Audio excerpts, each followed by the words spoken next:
Boa tarde a todos.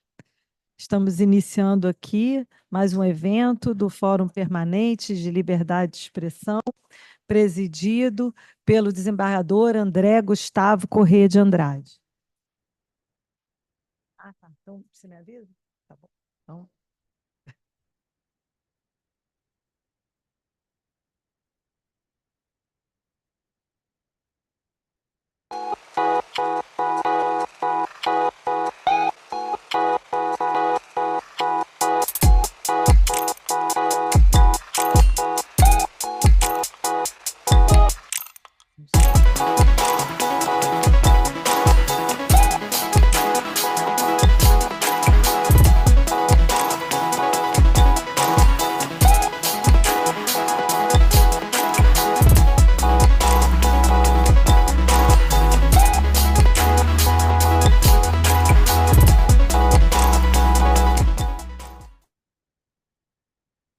muito boa tarde. Estamos iniciando agora a 49ª reunião do Fórum Permanente de Liberdade de Expressão, Liberdades Fundamentais e Democracia, e também a 18ª reunião do Fórum Permanente de Direito e Relações Raciais. Então, nós estamos tendo a honra de reunir dois importantes fóruns desta Escola de Magistratura do Estado do Rio de Janeiro. E o título do nosso evento, da nossa reunião hoje, se chama Reconhecimento Fotográfico Racista, Falsas Memórias e Criminalização no Brasil Contemporâneo. E eu estou aqui na missão de presidir os trabalhos, como uma representante, membro do fórum, a pedido do presidente deste fórum, desembargador André Gustavo Corrêa de Andrade, presidente do Fórum de Liberdade de Expressão, que teve a iniciativa de organizar os trabalhos em razão de um momento muito emocionante, muito louvável, que é justamente o lançamento de uma obra, o fruto da produção científica textual de um aluno que tivemos em comum, né? O Dr. Edson foi um excelente aluno.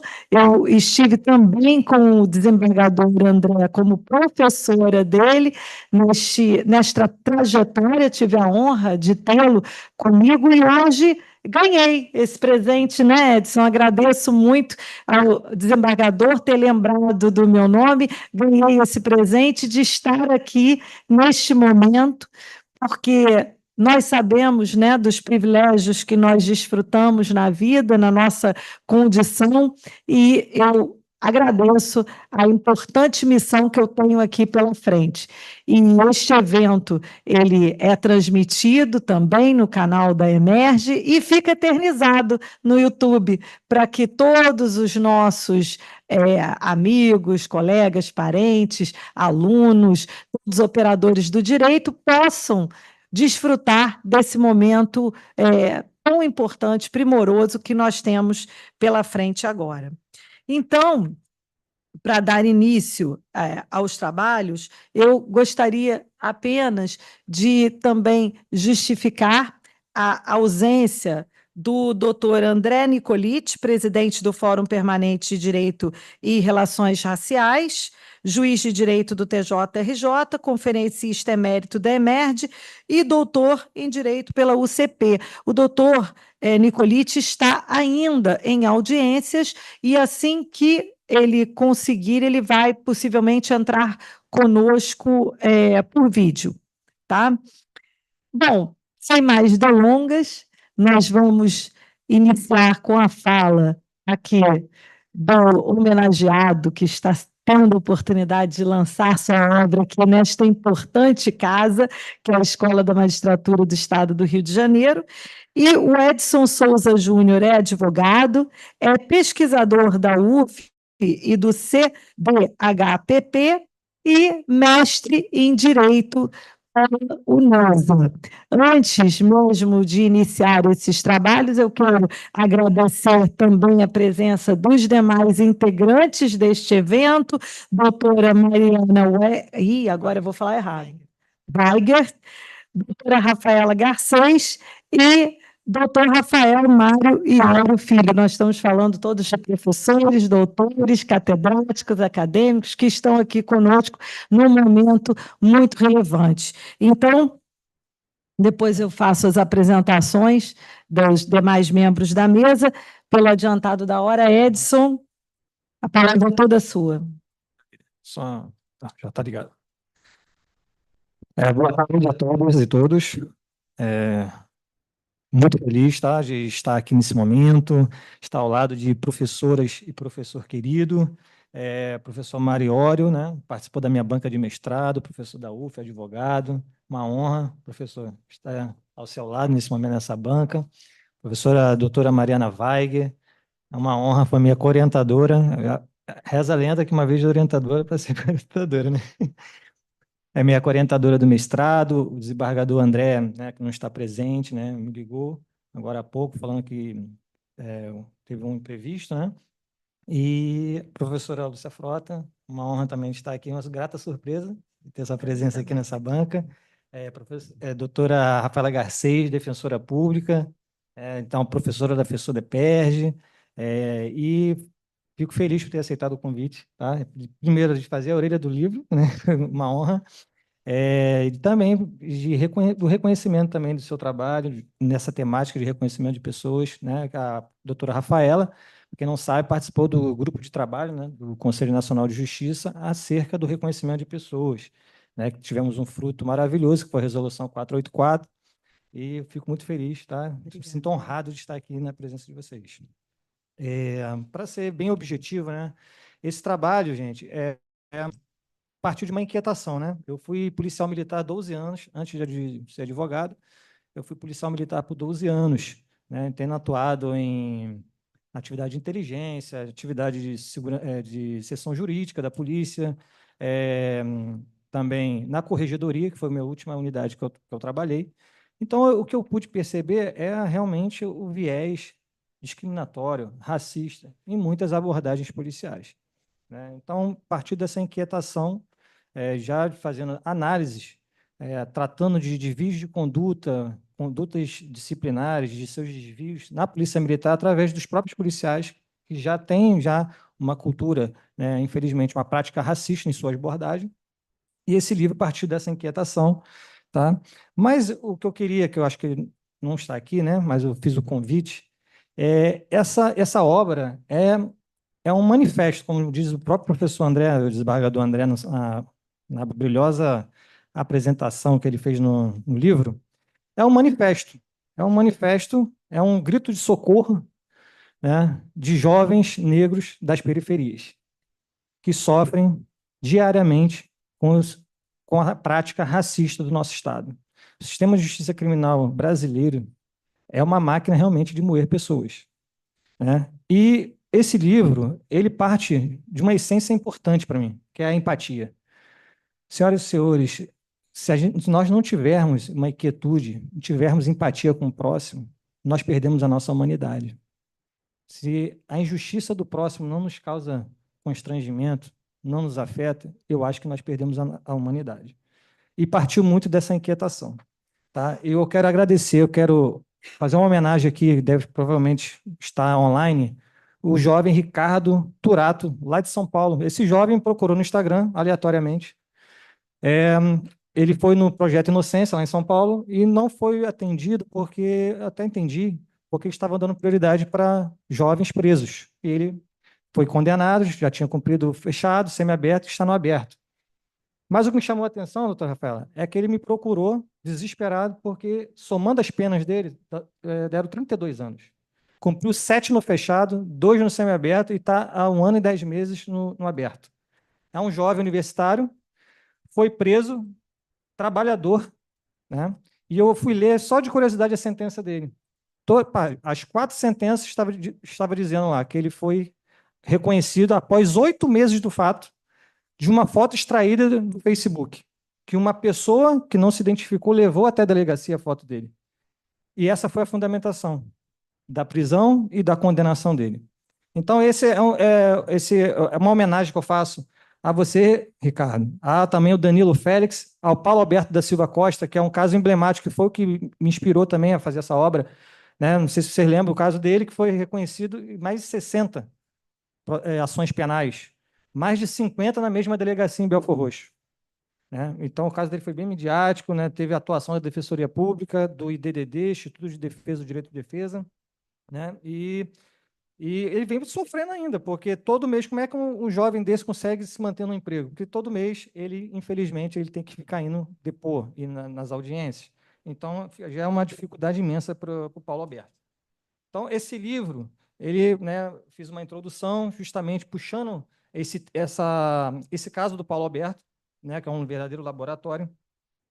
E outros casos, como do Luiz Carlos Justino, do Músico da Grota, o motoboy Cláudio Júnior Rodrigues, né, que chegou a cumprir 5 anos, 2 no fechado, 2 no semi, 1 na condicional, enfim. Então, temos diversos casos sobre essa criminalização do negro, do jovem, da periferia. E por que essa seletividade, né? O reconhecimento fotográfico hoje, como diz a professora Janaina Matida, é uma porta aberta à seletividade.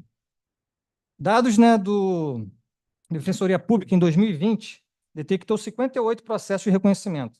Dos 50 que havia informação de cor, né, 80 eram negros. E dos 58 processos, 86% houve prisão preventiva. E aí teve uma média de 5 dias a 3 anos.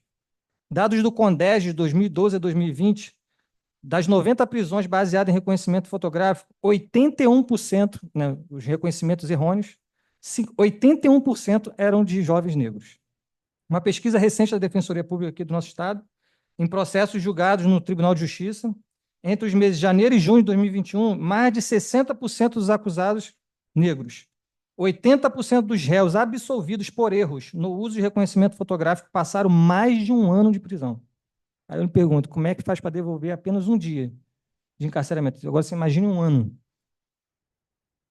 O capítulo 1º do livro, sendo bem objetivo, tratei da questão processual, né? O artigo 226, ele estabelece ali o reconhecimento de pessoas, né, na forma presencial. E uma problemática que nós já temos é porque o reconhecimento fotográfico é uma prova inominada. Já começa o primeiro erro por isso, né? Não há uma normatização para o reconhecimento fotográfico. Então, se utiliza, por analogia, o artigo 226. Né? Inclusive, teve um voto que foi paradigmático, né, do ministro Rogério Schietti, da STJ, que foi, acho que é 598, 844, alguma coisa assim, um HC que ele julgou, e ele, realmente, o que ele fez? Ele falou, olha, não existe a normativa, mas que se utilize, por analogia, o 226 para o reconhecimento fotográfico. Né? Então, nós já temos a problemática de não ter uma normatização específica para o reconhecimento fotográfico, que já abre margem para diversas ilegalidades, porque o reconhecimento fotográfico virou uma rotina policial investigativa, né? Então, nós temos já diversos problemas. Primeiro, falta de norma para o reconhecimento fotográfico. O segundo, nós temos o problema da própria dinâmica do reconhecimento. Então, nós temos problemas de reconhecimento, já que começa com o próprio policial militar. Então, o policial militar ele já faz um sugestionamento, e isso é um problema grave, né? O sugestionamento de policiais, ele atende a ocorrência, ele é o primeiro a atender uma ocorrência, ele recebe a vítima ali ou a testemunha, e ele já sugestiona a vítima ou a testemunha uma foto de uma pessoa, de um suspeito, que geralmente já fica armazenado no celular dele, pessoal. Então, nós já vemos aí, já temos um problema sério aí de sugestionamento. E já a ciência, né, a ciência cognitiva, ela já fala sobre isso, que o sugestionamento, né, nesse caso, para a vítima, para a testemunha, já afeta cabalmente o reconhecimento que é feito na delegacia. E nós já temos um problema, que é feito em viatura. Depois é feito, repetido na delegacia, que já é feito fora dos padrões, dos procedimentos. E depois há um terceiro reconhecimento de confirmação em juízo. Né? Então, a própria ciência, aí eu já falo no capítulo 2, eu já trato da psicologia jurídica, né, e eu utilizo diversos, né, professores da temática, o próprio William Seconello, que é bem conhecido, né, Stein, eles falam justamente isso, que o caráter repetitivo da prova não é possível, é irrepetível essa prova, porque ela já é contaminada no início, na delegacia, ou às vezes até mesmo na própria viatura policial, como o policial mostrando a foto. Ela já é induzida ao fazer um reconhecimento falho em delegacia. Então, já temos uma nulidade, né? Então, e qual é o problema? Infelizmente, né, o próprio texto legal, até no 226, lá tem uma expressão que fala lá, entre vírgulas, se possível, né? Fazer em alinhamento. Mas qual é a prática hoje atual nas delegacias, né? Os próprios policiais nas viaturas é o seguinte, é que eles mostram uma única foto, que é a prática do show-up, né? Mostrar uma única foto de uma única pessoa para poder identificar um suspeito. Então, nós já temos esse problema. Tá? Só para ter uma ideia, o CNJ, em 2015, entrevistou 87 autoridades policiais, 5 regiões do país. E o álbum de suspeito ficou com 15% da utilização deles. Uma foto, ou seja, show-up, quase 12%. Viatura, quase 4%. Foto no celular, quase 3%. E mídias sociais, quase 3%. Ou seja, por volta ali de 37%, o show-up era a forma mais empregada nas delegacias do Brasil. Então, nós temos um problema muito sério na parte investigativa. Tá? Na questão do capítulo 2, que eu falo ali, é a questão da nossa memória. Nós temos um processo de formação, né, da memória humana, temos a percepção, a captação e a evocação da memória. Então, o reconhecimento, tanto ele presencial quanto fotográfico, pessoal ou fotográfico, ele precisa da evocação dessa memória.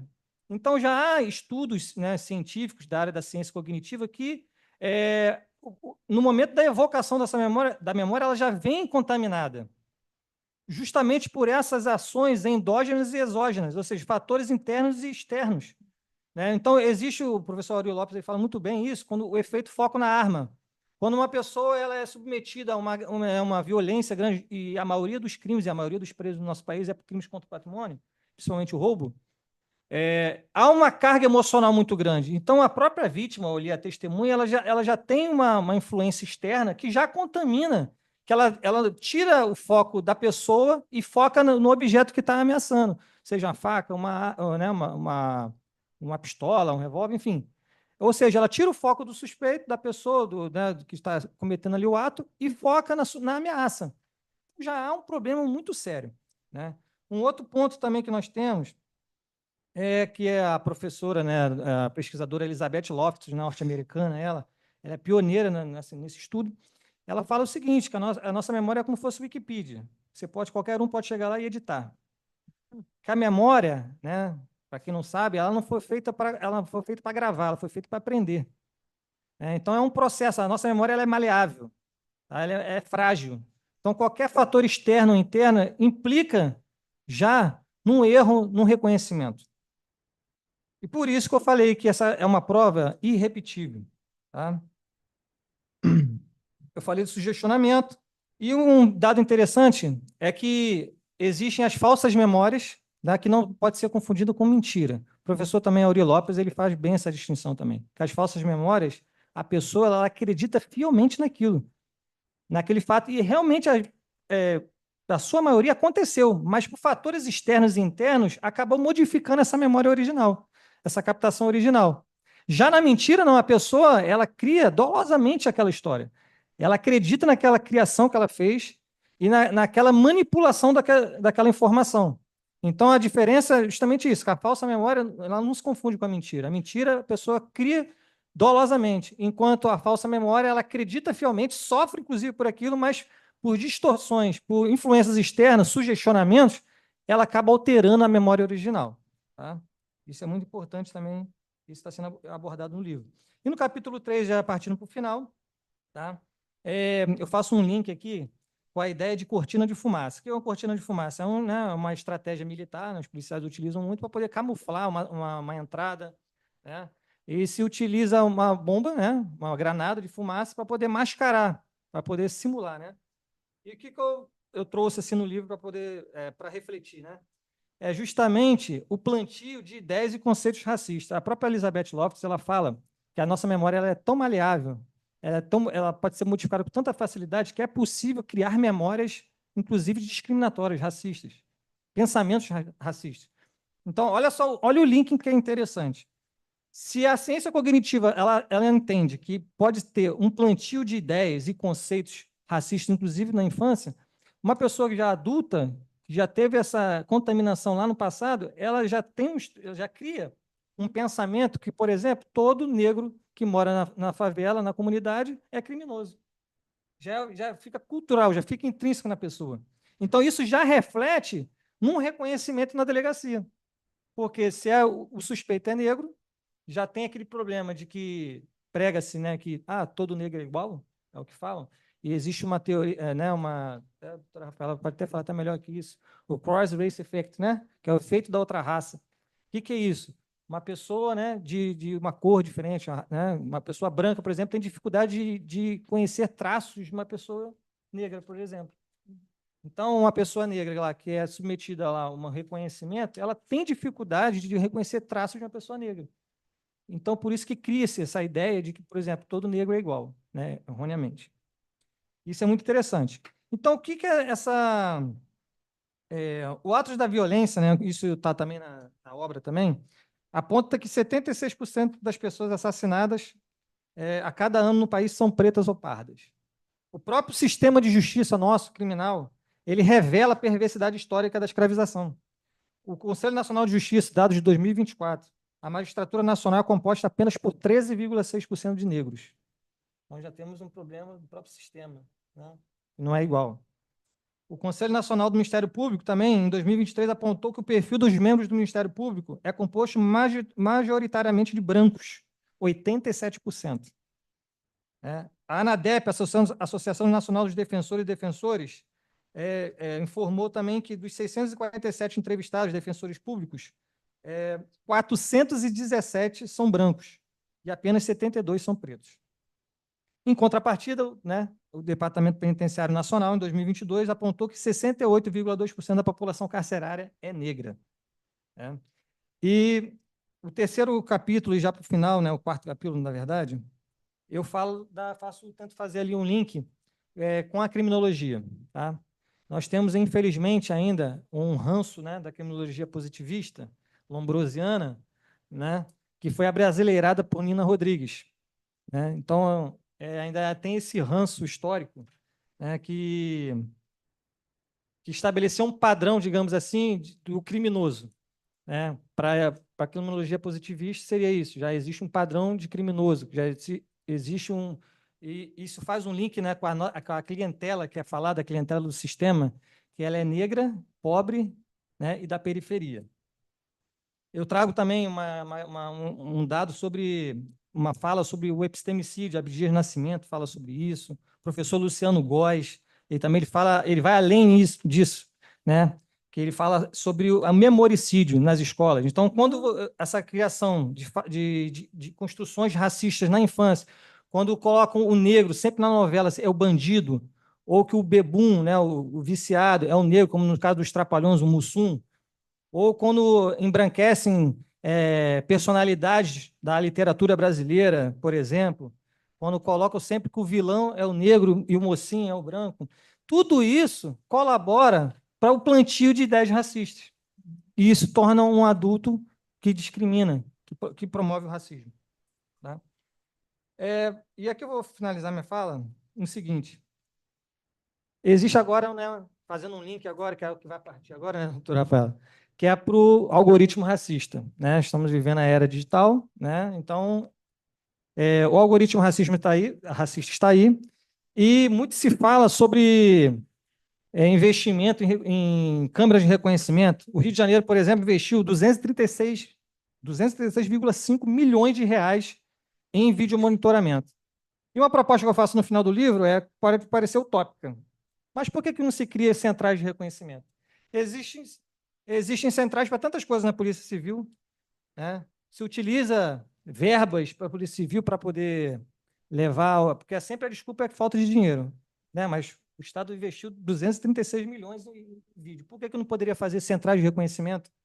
Né? Se existem centrais de outras coisas, existe o ML, existe, né, o FP, existe perícia, por que não pode fazer central de reconhecimento? Justamente para acabar com isso, porque coloca uma equipe multidisciplinar, com psicólogos, já faz uma equipe que vai participar do alinhamento lá dos suspeitos, para colocar da mesma... se o suspeito é branco, colocam branco. Se é negro, todos negros. Se tem tatuagem, pelo menos esconda a tatuagem. Tudo isso tem que ser observado e observado. Tá? E o que eu quero finalizar aqui e deixar uma reflexão para todos nós. Quero ouvir meus queridos professores. Nós vivemos, senhoras e senhores, numa escravidão moderna. A abolição, centenas de anos atrás, né? alguns bastante, né? Na verdade, anos atrás, ela aboliu oficialmente, mas, na verdade, os escravos não foram libertos, eles foram abandonados à própria sorte. Por isso que, quando eles foram libertos, eles tomaram os morros, porque não tinha lugar para morar, e é por isso que hoje nós temos as comunidades. Né? Na verdade, os negros, né, eles não foram libertos, eles foram abandonados à própria sorte. Vivemos numa escravidão moderna. As cadeias de ferro foram substituídas por cadeias sociais. Os capitães do mato, que controlavam, vigiavam e puniam os escravos, foram substituídos pelas câmeras de reconhecimento facial e a violência policial. Os ferros quentes que marcavam corpos negros foram substituídos pela seletividade do nosso sistema de justiça criminal. Eu quero encerrar essa fala aqui, né, para trazer uma reflexão, que a gente possa realmente se sentir constrangido e se sentir mal pela injustiça do próximo, e que talvez a empatia e o mais amor para a nossa sociedade, talvez a gente possa fazer uma mudança fundamental nessa nossa sociedade discriminatória, racista que nós temos. Tá? Eu quero aqui agradecer de coração, tá, essa oportunidade de poder dividir essa mesa com vocês e estar na presença de todos vocês aqui. Muito obrigado.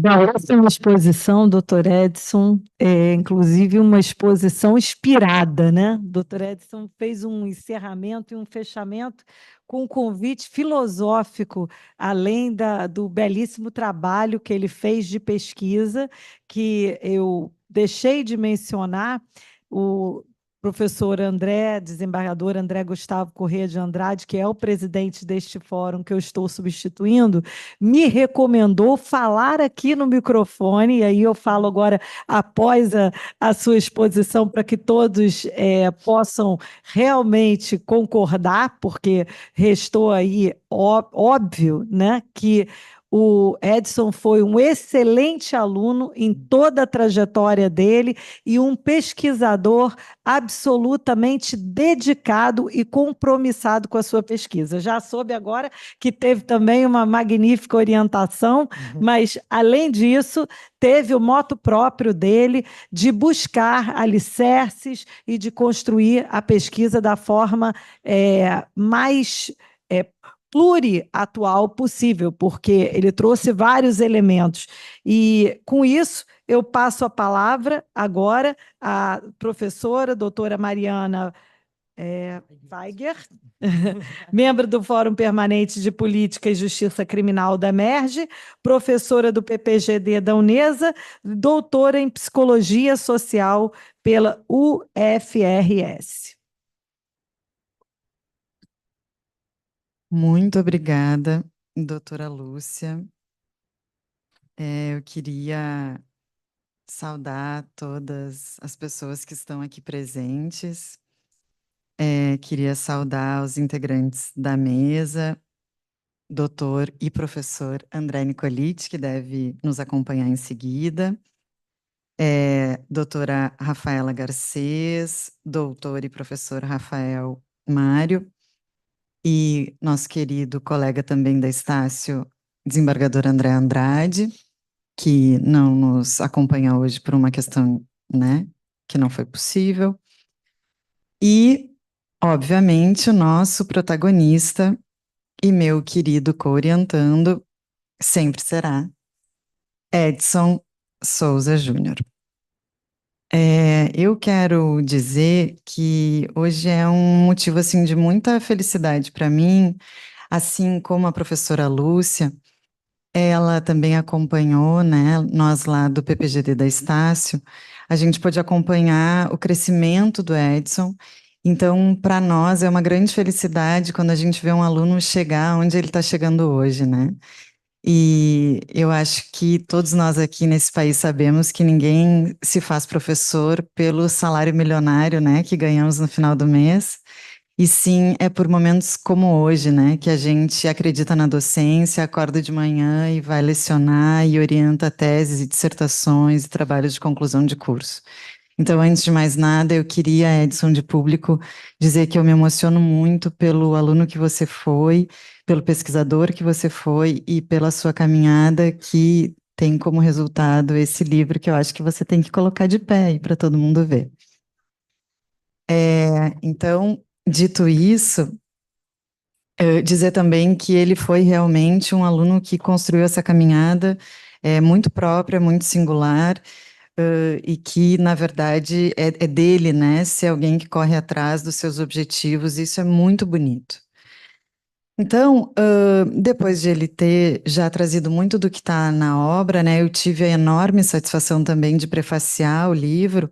Eu vou trazer um pouquinho do que eu acho pertinente para essa discussão e daquilo que o livro me fez, né, me provocou nesse tema que é imprescindível, né? É imprescindível por uma série de motivos e é imprescindível porque a gente tem mais da metade da população negra nesse país, né? E que sofre os efeitos do período da escravidão e que é como se nós não tivéssemos saído dela ainda, como bem o Edson suscitou na sua fala e suscitou na sua obra também, né?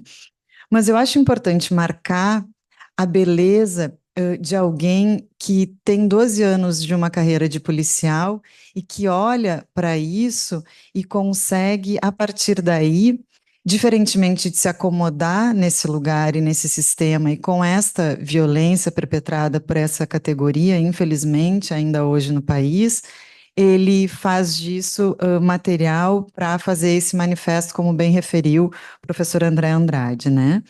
Então, esse trabalho que ora vocês terão nas mãos, né, ele tem sim um lado, né, ele está ao lado, ele está na defesa dos direitos humanos, dos direitos fundamentais de uma parcela da população que é historicamente violentada, né, nesse país e no mundo. E isso não significa que o trabalho não seja sério ou que um trabalho científico precise ser neutro, né? Isso é importante já desde sempre a gente desmistificar, porque a rigidez é diferente do rigor, né? Eu tenho dito muito isso, porque a gente mantém o rigor científico sempre que a gente segue uma metodologia séria, própria, adequada, e isso é diferente de fazer um trabalho que seja neutro, porque o ser humano não é neutro, as pesquisas não são neutras e elas têm que sim serem sérias, científicas e rigorosas, né? E isso a gente tem de sobra nessa obra. Então, eu acho interessante a gente notar também, e eu não quero me alongar, né? O objetivo aqui é o lançamento da obra, mas é interessante a gente notar que é com esse compromisso ético, a partir da sua experiência na polícia, que o Edson discorre sobre o quanto as falsas memórias têm aumentado essas estatísticas que ele trouxe, né? E para conseguir chegar a essa conclusão, ele vai beber diretamente da fonte da criminologia positivista, como ele bem trouxe, que não só é uma criminologia positivista que surge na Itália fundamentalmente, que se dissipa por outros países, mas que a gente tem uma tradição fortíssima, porque encontra justamente num país miscigenado como o nosso, uma forma muito forte de manifestar e disseminar o seu preconceito, por exemplo, com Nina Rodrigues aqui no país, né? Que é alguém que bebeu diretamente da fonte dessa criminologia positivista italiana, né? Ou seja, se a gente constrói esse imaginário de criminoso, é justamente porque a gente encontra em Nina Rodrigues, né? Que inclusive tem uma rua aqui no Jardim Botânico, no Rio de Janeiro, não sei se os senhores sabem disso, e as senhoras, encontra muito fortemente esse estereótipo disseminado através desse professor baiano. É importante notar também que tudo isso que o Edson traz na obra, né, o reconhecimento fotográfico, e que ao final da obra ele não deixa de enfrentar um tema profundamente novo, né? Quando eu pensei que ele não ia falar disso, isso acontecia muito no processo de coorientação, né? Quando eu achava que ele não ia enfrentar e quando eu ia sugerir alguma coisa, ele trazia. Foi isso que aconteceu, por exemplo, quando ele trouxe os algoritmos racistas, né? Que está bem ao fim do livro e que ele aborda com muita propriedade também. É importante a gente notar que essa é a porta de entrada para esse sistema que ajuda a recrudescer o racismo estrutural que a gente tem no país, né? O que manifesta o racismo estrutural que a gente tem nesse país. Significa dizer que se a gente tem os dados que tem em relação ao sistema carcerário, né? O Edson trouxe alguns e eu também havia anotado alguns. Me chama muita atenção, por exemplo, que de 2005 a 2022 houve um aumento populacional das pessoas brancas encarceradas de 215%. E, em relação à população negra no país, de 381,3%. Ou seja, né, em 2005 a gente tinha 58,4% de pessoas negras presas e hoje a gente tem 68,2%. É um aumento brutal se a gente compara fundamentalmente pessoas pretas e pessoas brancas encarceradas, né? E se isso acontece é porque no primeiro momento de todos a gente tem exatamente isso que o Edson traz na obra, né? E esse reconhecimento fotográfico é primordial para que nós consigamos barrar de alguma maneira, para que nós consigamos estabelecer de alguma maneira um bloqueio, né? De alguma forma consigamos impedir que esses números sigam recrudescendo o racismo ou o racismo estrutural siga aumentando esses números dentro do sistema penal. Mas a letalidade policial no país, e aí eu acho muito interessante que nós tenhamos essa obra escrita por alguém que conhece o sistema desde dentro, segundo os dados da Rede Nacional do Observatório de Segurança Pública, também é brutal, né? Vocês devem conhecer esses dados. 87,35% dos mortos pela polícia no país, os dados mais recentes que nós temos, que são de 2022, tendo sido feita essa coleta em 7 estados brasileiros, dentre os quais Rio de Janeiro e Bahia são os que mais matam, né? E mais matam pretos também. A gente tem, acho que eu já disse, né? 87,35% de pessoas pretas mortas, né? Portanto, uma maioria esmagadora.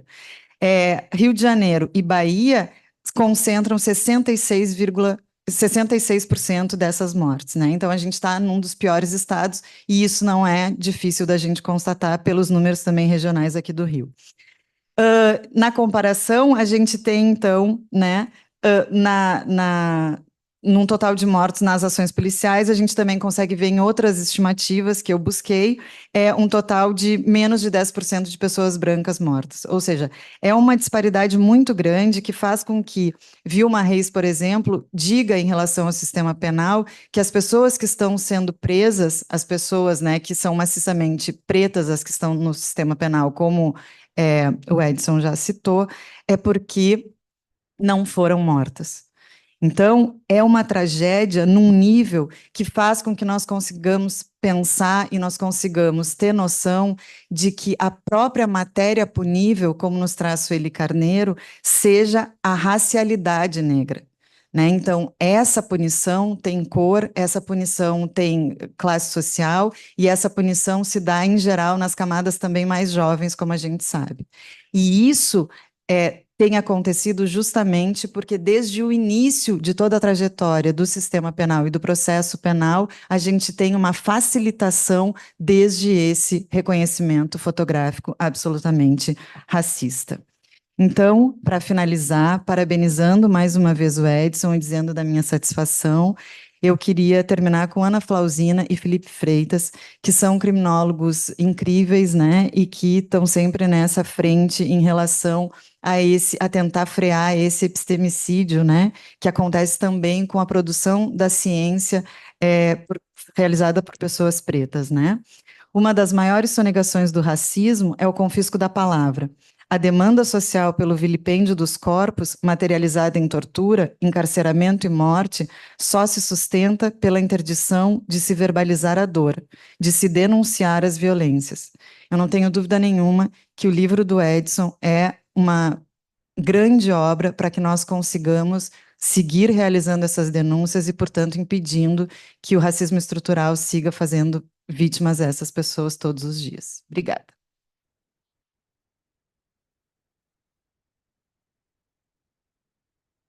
Muito importante, né, a fala da co-orientadora, reforçando, né, que a obra é uma obra, como o desembargador André também falou, um manifesto, é um clamor público agora disponível, né? Já está disponível a todos que queiram adquirir e se especializar mais nessa temática que a gente pouco conhece, né, Edson? É importante que seja divulgada. Eu passo a palavra agora à professora doutora Rafaela Garcês, defensora pública do Estado do Rio de Janeiro, professora da FESUDEMPERJ e integrante do grupo de trabalho do CNJ sobre reconhecimento de pessoas. Muito obrigada. Boa tarde a todos os presentes.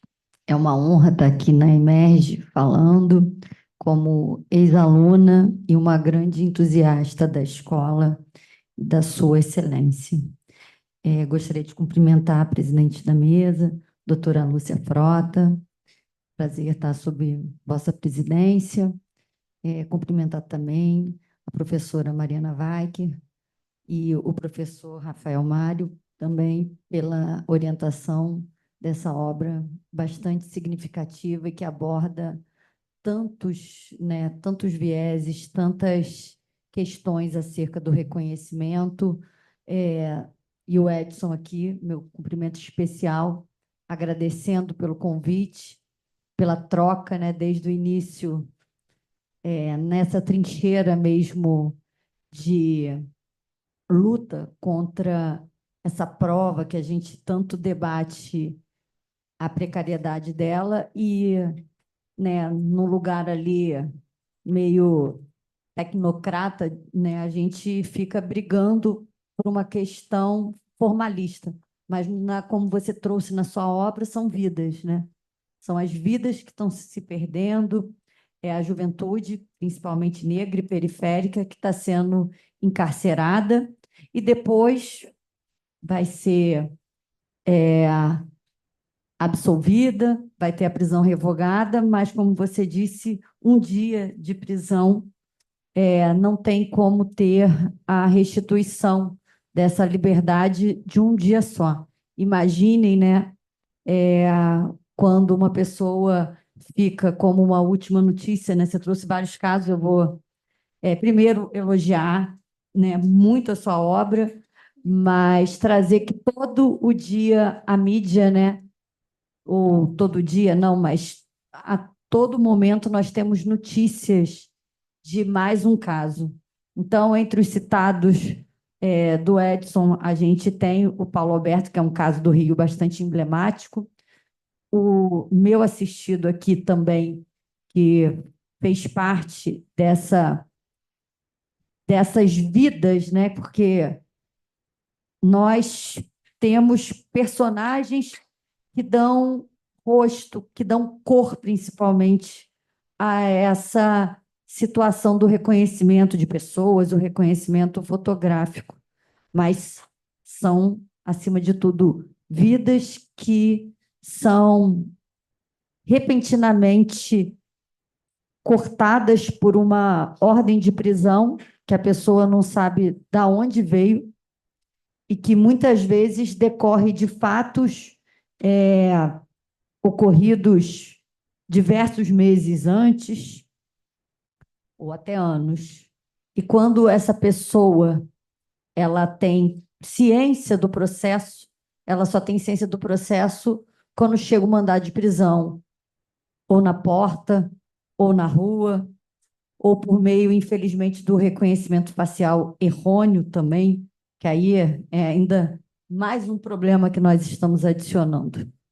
Então, essas pessoas têm, primeiramente, o tratamento de inocência completamente afastado, porque elas são identificadas e nunca são ouvidas nos inquéritos.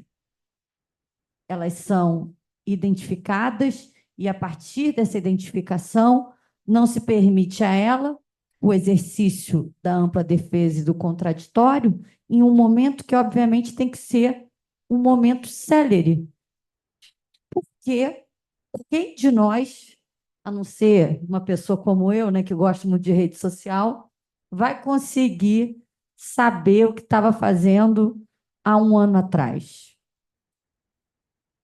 E é isso que nós vemos diuturnamente. E aí, agora, eu vou trazer um pouco da minha prática como defensora pública do Estado do Rio de Janeiro. Vou fazer 18 anos de defensoria.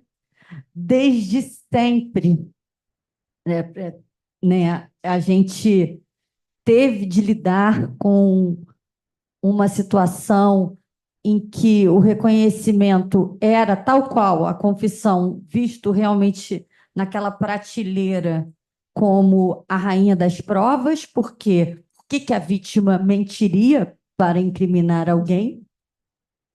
Mas a verdade é, como Jana Matida já falou aqui desse cantinho, eu assistindo aqui, minha querida amiga, e a gente tem até um artigo no livro em homenagem ao ministro Schettino sobre a irrepetibilidade do reconhecimento, que é algo bastante tratado aqui, como um dos promotores das falsas memórias, né? Porque, como a doutora Mariana, que orientou, né, e também formada em psicologia, a gente sabe que a memória, ela é para, como você disse, ela aprende para com rostos que ela tem familiaridade. Então, ela vai ter uma tendência a indicar alguém que já foi visto. Então, não poderíamos repetir. Mas, em relação a essas circunstâncias, a gente trabalha numa situação de completa endemia de irregularidades, com uma completa impossibilidade de ampla defesa e ainda sempre levando o reconhecimento como uma prova absoluta.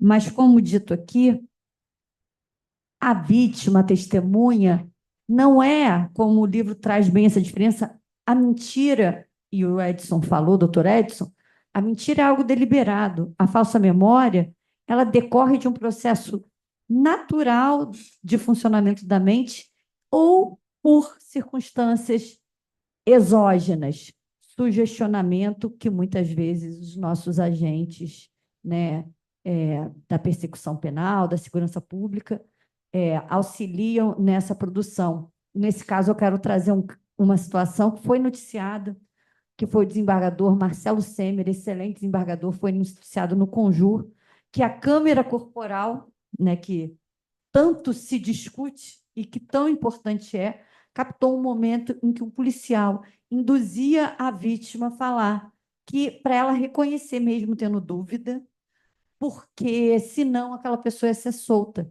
E vocês reclamam tanto de crime e quando tem a chance de resolver, vocês falam que não tem certeza no reconhecimento. O vídeo capta exatamente isso que a gente fala, o sugestionamento, só que esse é explícito. A gente tem sugestionamentos que são mais, digamos, sofisticados e seriam implícitos, mas aí claramente. Então, nós vivemos nessa chamada endemia das irregularidades, precisamos avançar, porque essas pessoas são alijadas da sua liberdade sem o devido processo legal e muitas vezes com uma premissa bastante equivocada de que o reconhecimento é uma prova que tem credibilidade e não tem. Há uma porque a vítima está sujeita, assim, vítima e testemunha, a erros honestos. Não é mentira, é um erro honesto, que não decorre da má-fé, decorre do modo de funcionamento da memória. A prova dependente da memória sempre será uma prova precária.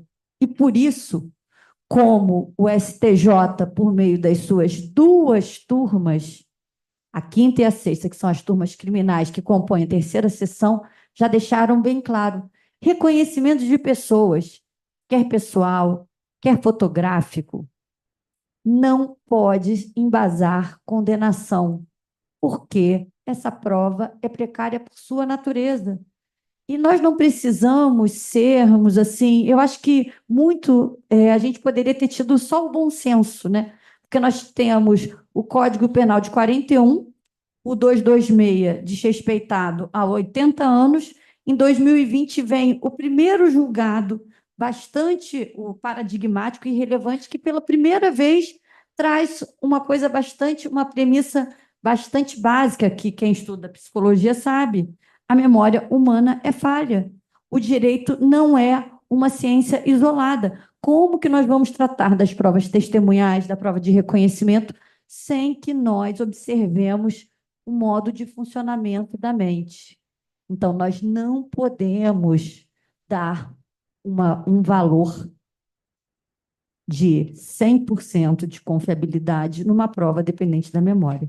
Então, é nesse momento aqui que nós estamos já num debate agora mais avançado, a partir das decisões brilhantes do ministro Schietti, que foram, sim, seguidas com bastante engajamento também pelos outros ministros, e culminou, e aí falar da segunda parte da minha experiência, que eu também não posso, eu anotei bastante coisa, que foi a formação do grupo de trabalho do CNJ, né? Que foi um grupo de trabalho que, pela primeira vez, o CNJ teve um grupo de trabalho que foi composto por pessoas que não só juízes. Então, a gente já vê um pouquinho mais de uma visão democrática no tema. Então, havia a Lilian Stein, que o Edson, Dr. Edson cita no livro dele, que é a maior referência em psicologia do testemunho, assim, né, pelo menos dentro da matéria de reconhecimento do nosso país. Teve a presença de pessoas ligadas a instituições como o Innocence Project, o IDDD, defensores públicos, delegados, promotores, juízes e uma variedade muito grande de membros da sociedade. Num debate, era um grupo de quase 50 pessoas, então foi o maior grupo. Nós tínhamos reuniões, tinham subgrupos com reuniões constantes, então houve um debate intenso e que trouxe, né, a resolução 484, que eu recomendo a todos a leitura, porque ela traz é um compilado de boas práticas a partir da psicologia do testemunho. Então, nós tínhamos pessoas com essa expertise e também, claro, com uma normatividade para permitir que nós avancemos, né? É uma diretriz, então, uma resolução dirigida, claro, aos juízes, mas hoje, no Rio de Janeiro, e é muito importante, né, Edson, você que está questionando a prática policial, nós temos uma lei estadual, né, que é a lei que eu anotei, a Lei 10.141 de 23, que é uma lei estadual que determina várias boas práticas às autoridades policiais. É uma lei que também decorreu de um intenso debate. Então, nós estamos avançando. A notícia estamos avançando em alguma medida, porque essa lei é de 2023, outubro de 2023. Então, nós podemos questionar as práticas também policiais, porque acaba que parece que a culpa é só da polícia e não é de todos os operadores do sistema de justiça, mas o problema começa ali. Então, se a gente começa com uma prática enviesada e sugestionadora, aquilo vai contaminar toda aquela prova, porque ela é dependente da memória. Não tem como deslembrar. A gente tem como esquecer, com certeza. Mas a partir do momento que é exibida uma imagem para alguém, aquela imagem ela vai se tornar uma imagem já vista, cuja a imagem, portanto, se tornou familiar. Então, numa reexibição que não é adequada, numa reexibição, aquele rosto já é familiar. Então, se eu já vi aquele rosto em algum momento, vai ser mais possível que eu indique.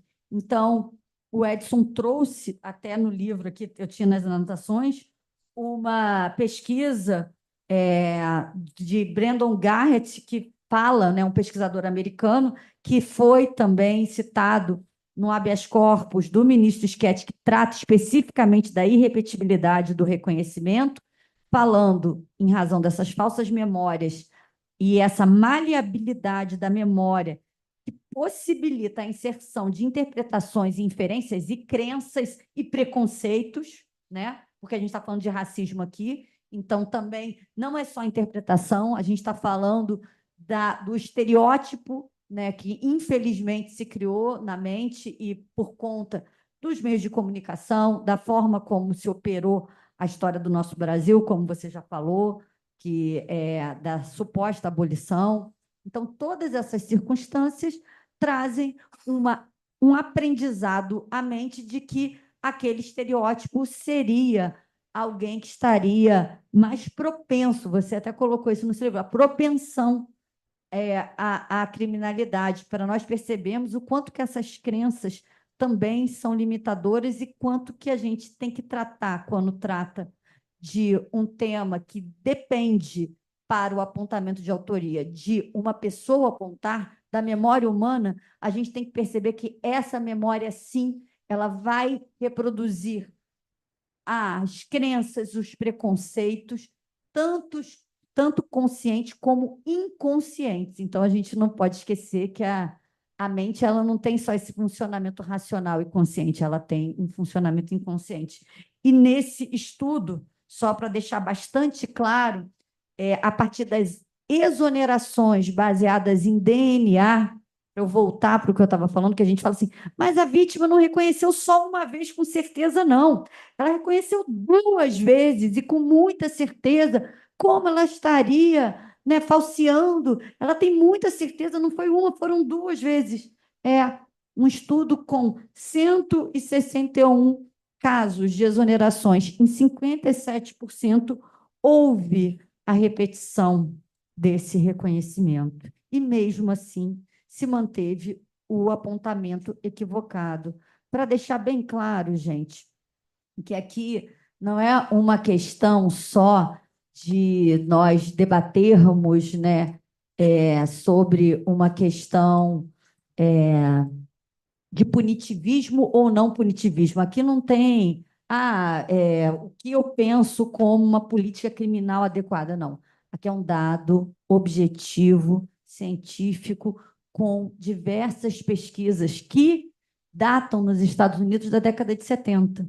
A gente está engatinhando. Hoje, eu acho que o ministro Schettino, nesse voto de outubro de 2020, que é o HC 598886, que é o paradigmático, que trouxe essa reviravolta jurisprudencial, foi o primeiro a trazer os conceitos relativos à psicologia do testemunho para os julgados. A gente vê o Aury como um manual que também, desde muito tempo, o Aury Lopes Júnior já trazia, assim, numa obra realmente, assim, até para um manual, trazendo a Elizabeth Loftus e tantas outras pesquisas.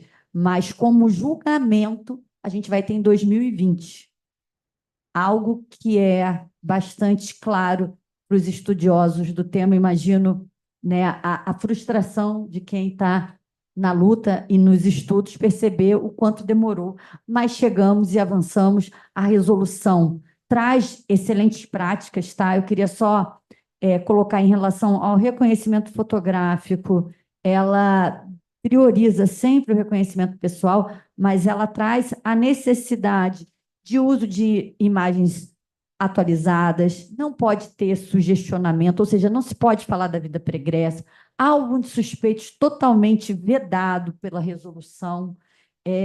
Também o show-up, como o doutor Edson disse, também é vedado.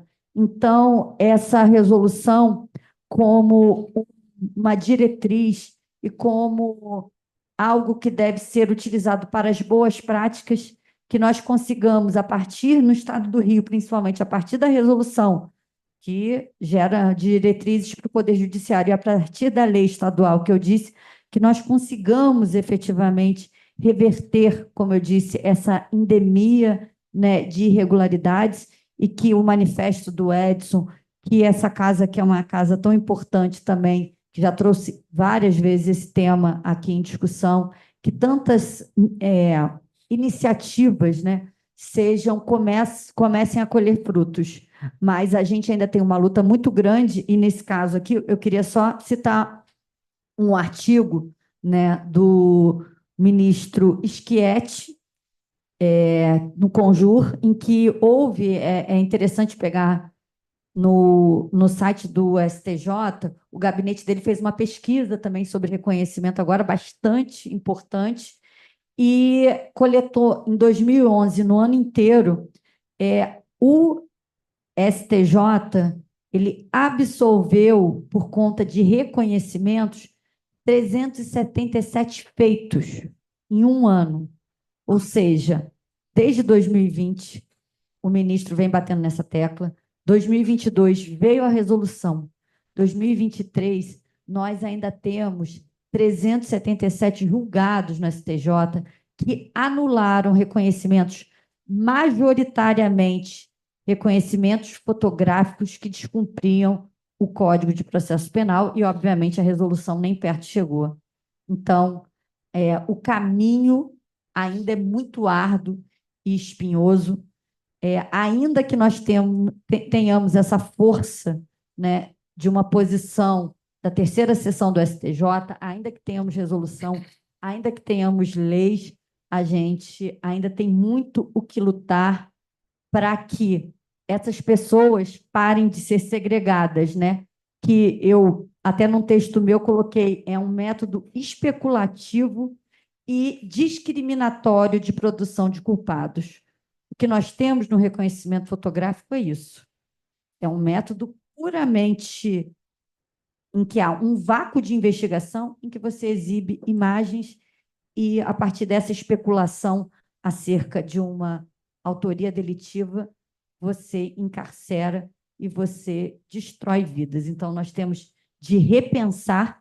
Acho que as centrais de reconhecimento vêm bem a calhar, como você bem colocou nas suas conclusões, porque aí sim a resolução seria cumprida, deixando bem claro que a resolução determina a gravação integral do procedimento e, por isso, nós conseguiríamos ter essa gravação integral e também teríamos uma equipe treinada para que esses sugestionamentos não ocorram mais. Mas isso é o nosso desejo, né? O nosso desejo é aquela gotinha no mar, que sem ela o mar seria menor, mas que nós consigamos aqui, se eu puder, e o livro e nossa exposição aqui, semear um pouquinho desse manifesto e dessa irresignação para que algo mude e para que tantos jovens como o Tiago, aqui só finalizar, que foi o meu assistido, Tiago Viana, que foi 9 vezes reconhecido irregularmente, foi preso na minha frente e chorou todas as lágrimas que a gente pode ver de um jovem injustiçado na minha frente. E ele, depois de muita luta, ele não responde mais nenhum processo, mas mesmo assim a foto dele continuava num álbum de suspeitos. E numa ação de vanguarda não só minha, como da Defensoria Pública do Estado do Rio de Janeiro, por meio da coordenação criminal, nós impetramos um mandado de segurança e obtivemos a concessão da segurança em primeira e segunda instância aqui no Tribunal do Rio de Janeiro, e o Tiago já hoje, felizmente, não tem mais a sua imagem exibida nesse catálogo aí de suspeitos que tanto nos envergonha e que a tantos pune injustamente e prende. Então, aqui fica meu manifesto para que essa prática efetivamente deixe de existir no nosso sistema de justiça. Obrigada.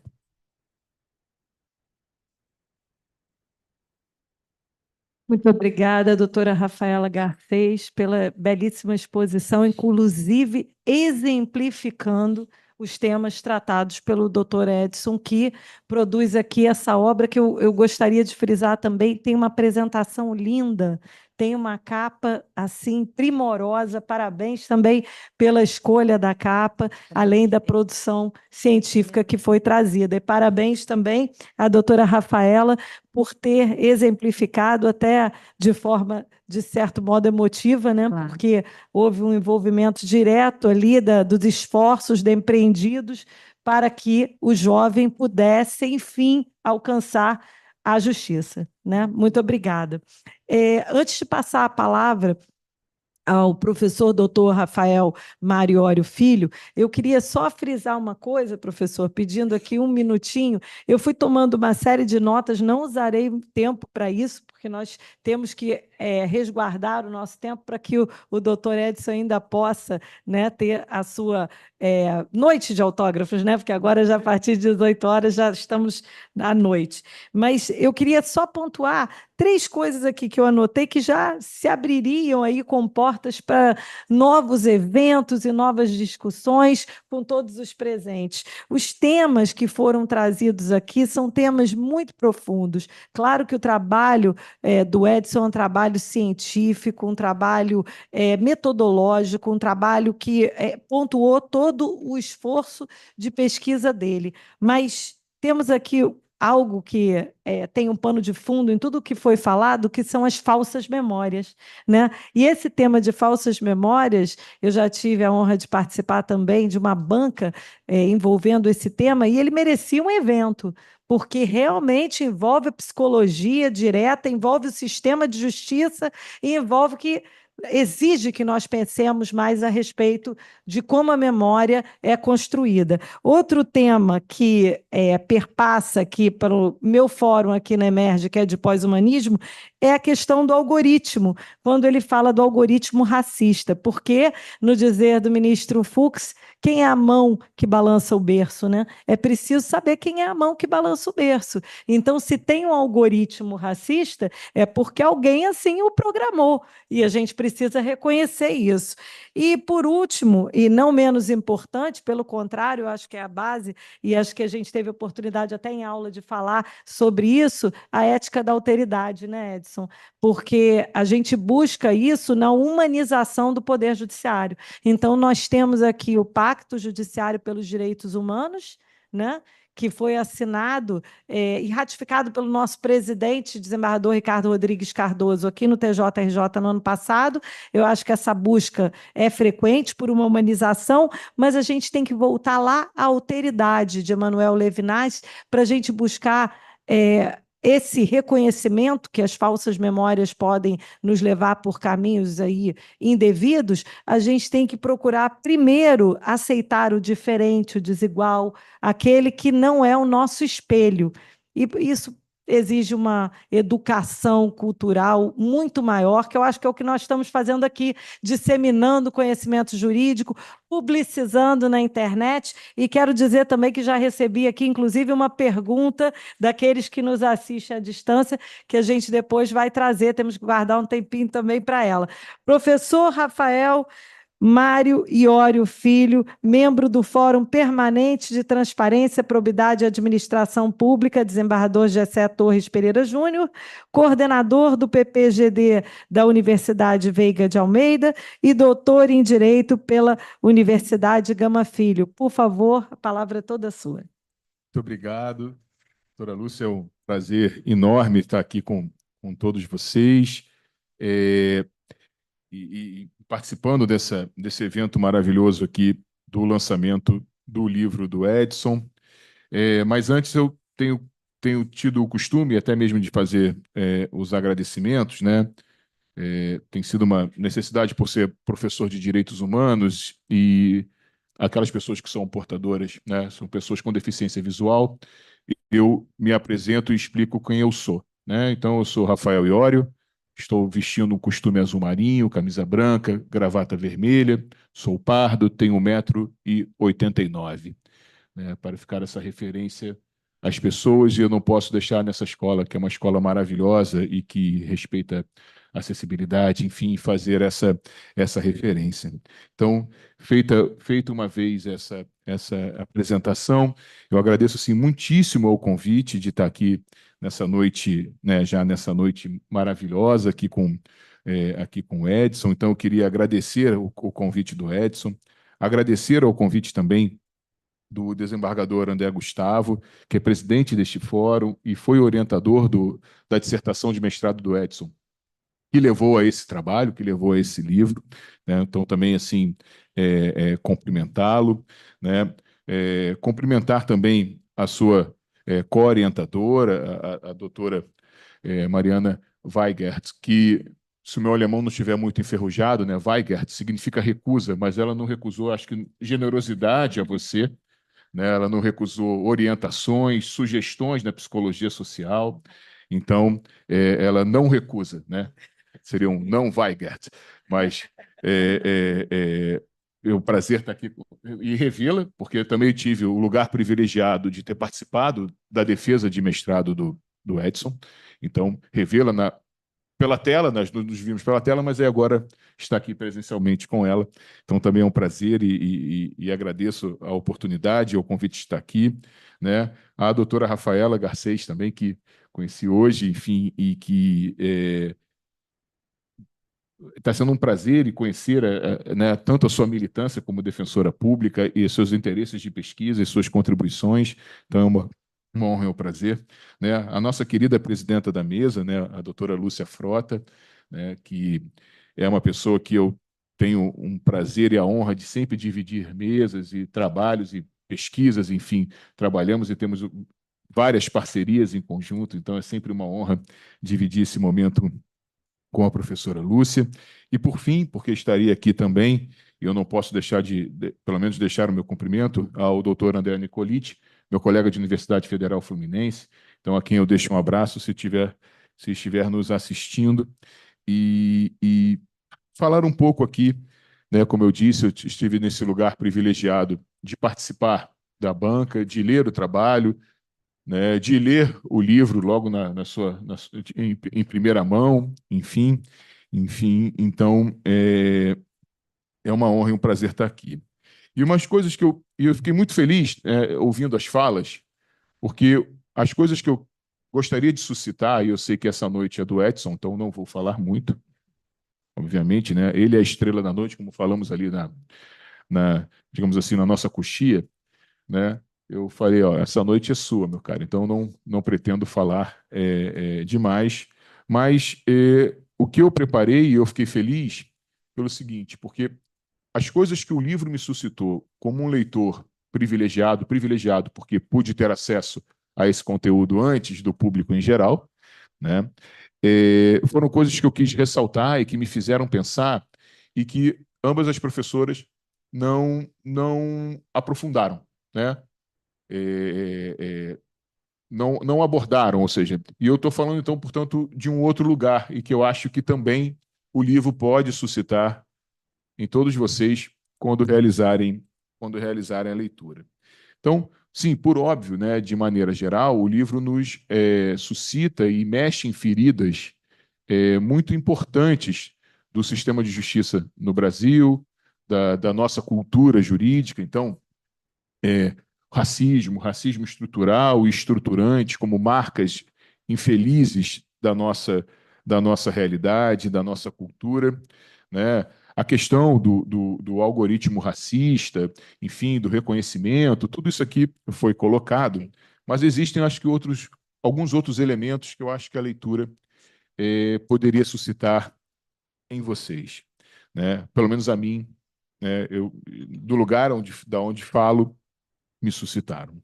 Primeiro, eu acho que é um livro que mostra e ressalta uma série de aspectos, eu diria, empíricos, e apesar de não ser uma etnografia, né, tem elementos descritivos ricos, né, de uma descrição densa da realidade. Então, ele ressalta com muita clareza um aspecto que é uma marca estruturante também do nosso sistema, que é a desigualdade jurídica.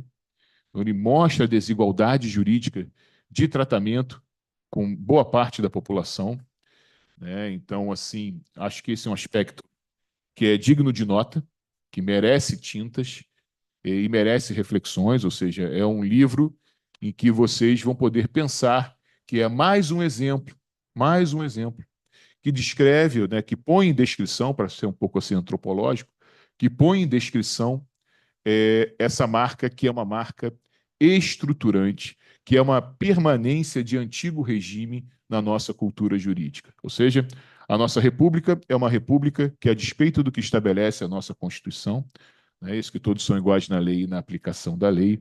Ela é uma república que, infelizmente, temos leis que tratam as pessoas desigualmente, temos a aplicação da lei de forma desigual e temos tratamento desigual, por exemplo, de todo esse aparato das autoridades, como esses do sistema de segurança pública, por exemplo, do sistema de justiça brasileiro, com boa parte, né, com a maioria da população brasileira, né? Porque estamos falando aqui, né, como já foi apontado na mesa de hoje, que a maioria da nossa população é constituída de pretos e pardos. Então, isso é muito relevante. Eu acho que isso é muito relevante e merece ser ressaltado da leitura desse livro. Acho que também outro aspecto que é muito impactante nas reflexões da criminologia e até mesmo do processo penal, acho que ele é um livro que, para aqueles que têm interesse em processo penal, devem ler, né, na sua relação com algo que já foi aqui ressaltado, que é a seletividade, né, mas também como se dá a construção da verdade no processo brasileiro, né, e no processo penal brasileiro. Como é que se dá essa construção da verdade dentro do processo? E ele, novamente, ressalta esse aspecto de uma construção da verdade que, a despeito do que a doutrina processual muitas vezes quer ressaltar e acredita muitas vezes, infelizmente, que é verdade, né, que nós viveríamos um sistema adversarial, e, na verdade, esse é um sistema de justiça em que o princípio que o rege, para além da seletividade, é a inquisitorialidade. Né? É a inquisitorialidade. E esse livro e os dados que ele articula e que ele interpreta demonstram exatamente que é uma das marcas estruturantes do nosso processo, a inquisitorialidade. Então, o nosso sistema é acusatório, professor. Adversário, não. Nosso sistema, a realidade, não é o que deveria ser. Estou falando aqui, né, do plano do ser. Ele descreve e demonstra que o nosso sistema é inquisitorial. Ele é inquisitorial. Inquisitorial por quê? Porque se essa verdade está na cabeça daquele que julga e daqueles que fazem esses primeiros julgamentos, por exemplo, desde do sistema policial, desde da polícia, àqueles também que muitas vezes estão construindo o julgamento, baseado, por exemplo, em provas precárias, como aqui foi colocado. Então, já se pressupõe que já se constrói uma verdade de que essa pessoa, por exemplo, é culpada, não é isso? De que essa pessoa é culpada e, portanto, tal como no Santo Ofício, né, nos processos inquisitoriais, você tem que acertar a verdade. Por isso que a confissão é a rainha das provas. Confesse, acerte, para pelo menos você salvar a sua alma. Não é isso? Então, a marca da inquisitorialidade é essa marca, infelizmente, preponderante no sistema criminal brasileiro. Né? E esse livro ressalta isso. Se tem uma coisa que eu destacaria no livro, assim como... Não sei se é porque, obviamente, né, todos lemos a partir dos nossos interesses. E como eu tenho muito interesse de compreender como se opera a cultura jurídica brasileira, né, e cultura no sentido antropológico, não sobre a erudição jurídica, mas a cultura, que valores, que práticas, que discursos são articulados dentro da cultura jurídica brasileira, o trabalho do Edson, esse livro, é mais uma descrição importante, é mais uma interpretação importante de como se comporta a inquisitorialidade e, portanto, de como se constrói a verdade no processo. Então, isso acho que é algo assim que merece bastante destaque, né? Acho, sinceramente, mesmo que vocês podem ler o livro também sob essa perspectiva. Né? Acho que vocês podem ler o livro bastante sobre essa perspectiva. Porque me ressaltou, assim, me lembrou, aí sim foi um trabalho etnográfico, uma vez, de um colega, à época, doutorado há muitos anos atrás, né? Que ele estava fazendo uma etnografia num outro estado, não foi aqui no Tribunal de Justiça do Rio de Janeiro, no Tribunal de Justiça de Minas, numa vara no interior, e ele constatou o seguinte: na época o processo não era eletrônico, então, logo depois da denúncia, o primeiro despacho do juiz era de caneta azul ou de caneta roxa. Aí ele achou exótico o despacho com caneta roxa, né? Porque assim, tudo bem, faltou a vermelha e tal, mas é aquilo quando quem está acostumado a fazer estudo empírico, né? Recorrência, você abre o olho, não é isso? Se fosse um roxo só em 100, ok, acabou a tinta, peguei a primeira caneta que eu tinha. Mas se você tem azul, azul, azul, roxo, roxo, roxo, azul, roxo, roxo, azul, azul, azul, aí ele, curioso, foi perguntar ao magistrado o que que ele... Por que que... Excelência, achei estranho, por que que o senhor às vezes despacha de roxo, às vezes despacha de azul? E, repito, logo após a denúncia. A primeira manifestação dele é antes da denúncia, né? Logo após a denúncia. Ele, doutor, o senhor reparou? Ele falou, reparei.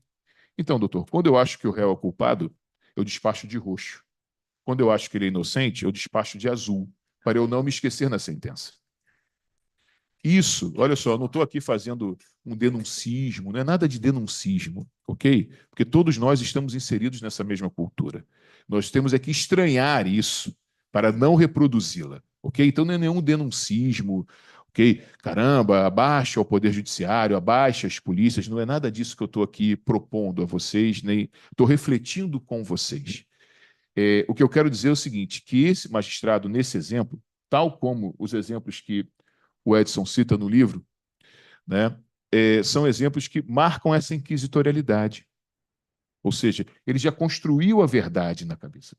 Ele não se permitiria se influenciar por provas, por exemplo. Porque se ele anotou para não esquecer, é porque depois, diante do contraditório, pode ser que o contraditório fosse relevante para ele. É isso que eu estou querendo dizer. Ok? Assim, representando uma marca dessa nossa cultura, onde todos nós estamos inseridos. Né? Em que muitas vezes nós, por exemplo, também somos racistas, sem nos perceber. Isso faz parte da nossa formação discursiva. Okay? Então, o que nós temos que fazer é refletir e estranhar as nossas práticas e discursos para que não venhamos a reproduzir esses discursos. Então, estar inserido nesse caldo cultural exige de todos nós trabalhos científicos como esse que provoquem em nós estranhamento das nossas práticas e dos nossos discursos. E é por isso que eu acho que esse trabalho é relevantíssimo. E é por isso que eu acho que outra característica que me suscitou como leitor é que esse trabalho soube articular muito bem, apesar de ter sido realizado num PPGD, ou seja, num programa em direito, TUCUR, né? Direito TUCUR, ele é um trabalho, né? E tive a honra de participar no passado desse programa em que ele se formou. Então, sei da seriedade desse programa, sei da, da, da competência desse programa, né? Em que é coordenado por um querido amigo que é um penalista de escola também, que é o professor Carlos Japiaçu, né? Ele é um trabalho interdisciplinar. Essa é uma pesquisa interdisciplinar. Essa é uma pesquisa interdisciplinar na sua essência, porque soube articular conhecimentos como conhecimentos da psicologia social, por exemplo, conhecimentos da criminologia, para o objeto jurídico que ele estava trabalhando. Ou seja, as disciplinas se articularam para a perseguição daquele objeto que ele estava colocando. Por isso, interdisciplinar na sua essência. Então, não sei se eu falei muito, mas não quero ter tirado tempo, mas eu queria ressaltar essas questões com todas e todos, porque verdadeiramente esse é um trabalho, eu não diria que é para ser uma leitura noturna, porque fala de muitas mazelas, né? Então, assim, para dormir, quem é mais sensível, né, pode ter pesadelos. Mas para ler durante o dia, enfim, eu recomendo, porque ele serve tanto para você conhecer essa nossa realidade, quanto também para aqueles que, por exemplo, são pesquisadores ainda em formação, que têm dúvidas de como fazer uma dissertação adequada, um trabalho de conclusão de curso monográfico, etc., aprender a como se faz pesquisa no direito com qualidade.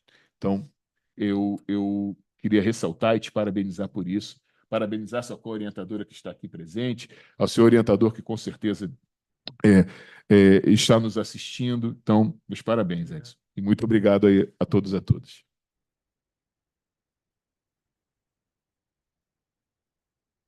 Muito obrigada, professor Rafael Mário Iório Filho.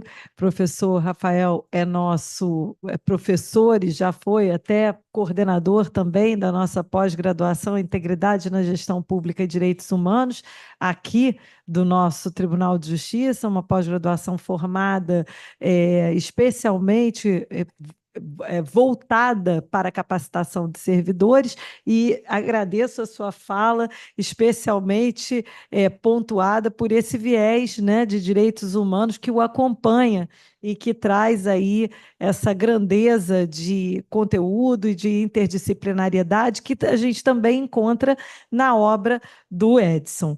Então, a gente já está se aproximando aqui do final do nosso evento, mas eu gostaria primeiramente de cumprimentar aqueles que nos assistem. Então, logo no início do evento, nós tivemos aqui uma pergunta do Pedro Silva, que eu vou direcionar diretamente ao Edson, para que ele possa responder. A unificação das instituições policiais poderia reduzir o grau de racismo existente nas investigações? Obrigada, Pedro Silva, pela pergunta. Uma honra também estar a sua participação nesse evento.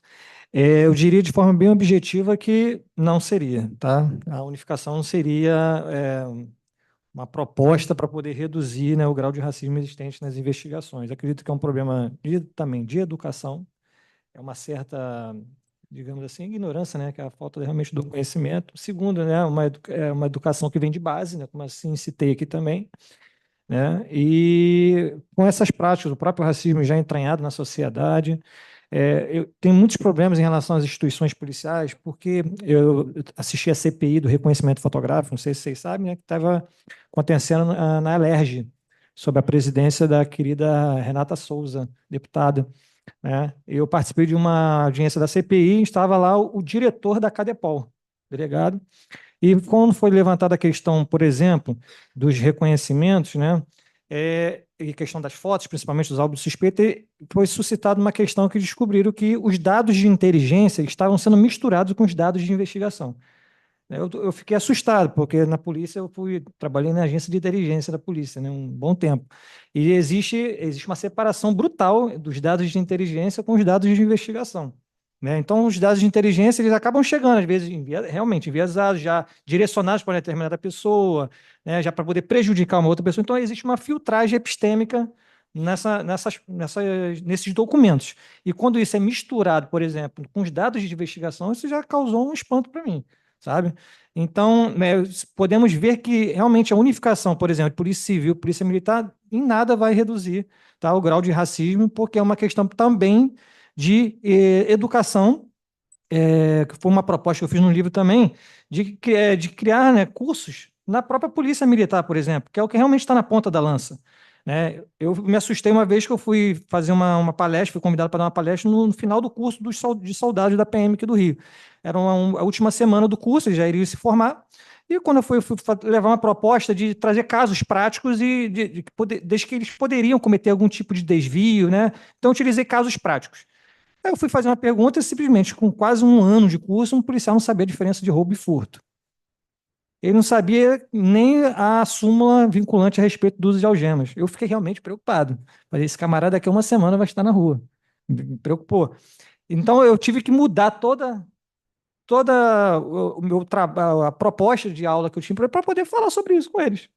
Trazer ali alguns insights para eles, mas não entrar perdido. Então, falta também uma questão também de educação, sabe? Então, respondendo a sua pergunta, Pedro, as unificações não reduziriam o grau de racismo, tá? Obrigada. Eu gostaria também de perguntar à plateia se algum dos presentes gostaria de algum esclarecimento, quer se dirigir a alguns dos membros da mesa. Tem alguma pergunta? Não? Bom, então nós vamos reservar esses 15 minutos finais para que o nosso protagonista da noite possa coletar os autógrafos aqui no foyer ao lado. Convido a todos, agradeço imensamente a presença e passo agora a entrega do certificado deste evento ao doutor Edson. Muito obrigada, doutora.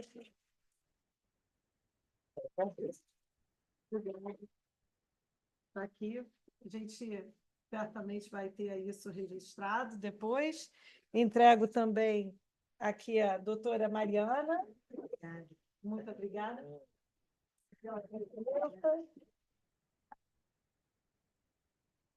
Doutora Rafaela Garcês, muito obrigada.